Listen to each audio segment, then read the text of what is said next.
Hey everyone, welcome back to Corporate Decoder, the place where we uncover the hidden truths behind corporate filings. Today we are diving into Veralto Corporation's announcement of their latest financial results, and let me tell you there are some numbers here that paint an interesting picture. Alright, so Veralto Corporation is putting out their report for the third quarter of 2025, and while it might sound dry, it actually tells us a lot about how the company is doing right now. Think of this like a checkup for the business to see if it's healthy and growing. This report is coming out on the 28th of October 2025, and it covers the period up to the 3rd of October of the same year. Companies have to do this regularly to keep investors informed about what is going on financially. Now, while this filing is a bit light on the super detailed financial tables that we sometimes see, the important part here is that Veralto is announcing their financial results for the quarter. This means they're telling everyone how much money they made, how much they spent, and if they ended up with a profit or a loss. It's basically the scorecard for their performance. The main event here is the press release, which is attached as Exhibit 99.1.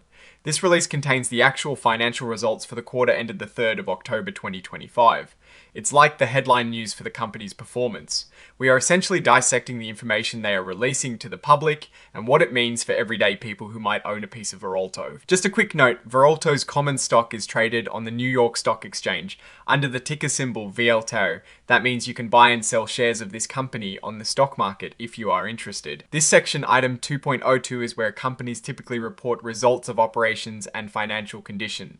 So when Veralto talks about their earnings and how the business is performing, they do it here. It is crucial because it provides investors with timely information about the company's financial health and operational performance. What we are looking at today is essentially Veralto saying here is how we did this past quarter. It is their way of communicating their financial story. They have released a press release that gives us the highlights, basically the important numbers and achievements they want to share. Now, while this particular filing does not contain a massive financial table for us to dig through directly in the 8, K itself, the attached press release, is where the real financial meat is. This statement essentially tells us that Veralto is releasing their quarterly earnings, and we should look at that attached document for the details on how they performed. We will be focused on what those numbers likely say about the company's direction, health, and future prospects. So when a company like Veralto releases their earnings, it is a big deal for investors and anyone following the stock market. They're essentially giving us a peek under the hood to see how the engine is running. We want to know, are they making more money? Are they spending less? Are they growing? And what challenges are they facing? This report is the primary source for that information. In this case, the Veralto report focuses on the financial results for the quarter ending the 3rd of October 2025. This means we are getting a snapshot of their business performance during that specific 3-month period.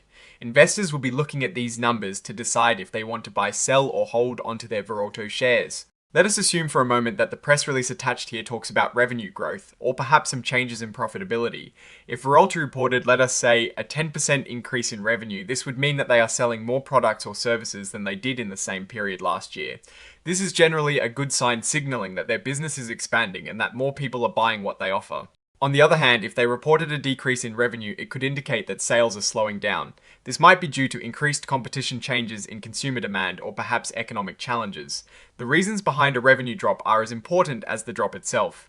We also have to consider profitability. Even if revenue is up, the company could be spending more money on operations, marketing, or research and development. If their costs are rising faster than their revenue, their profit margins might shrink, or they might even report a loss. So just because a company makes more money does not automatically mean it is more profitable. Veralto is in the business of making advanced materials and technology solutions for various industries.